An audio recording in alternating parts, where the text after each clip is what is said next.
Bridget Clagnez has what most would consider a strange wish: to find utility and credit card bills in her mailbox. I get a bill and I said, how'd you sneak in here? And I'm so happy to pay it. That's because this retired teacher hasn't been receiving important pieces of mail, including her bills and insurance checks, for 3 months. I'm very nervous because when you receive mail for your entire life and all of a sudden it just stops and you have people calling you that your credit is due and bills are due, and I'm incurring late charges. Clagnez says she's lived in the same Gravesend, Brooklyn home for 40 years and has never had any problems with her mail service until April. Clagnez says the problem started right around the time when her longtime mail carrier transferred to another borough. But she doesn't think that has anything to do with it because everyone else in this neighborhood has been receiving all their mail. Over the last few months, she's been looking for answers at her local post office, and on multiple occasions, she reached out to the U.S. Postal Service. Last month, they gave her a case number.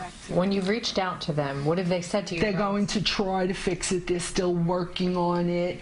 They don't know. CBS 2 also demanded answers from the U.S. Postal Service, and we are still waiting for a response. There's a lot of information out there, and I don't know who has it or where it's gone. Clagnez still gets retail flyers correctly addressed to her, but nothing else. Now she receives text messages and voicemails from companies saying her mail bounced back to them. We had a check for withdrawal returned to us from the Postal Service stating that the address was not deliverable. Horrible.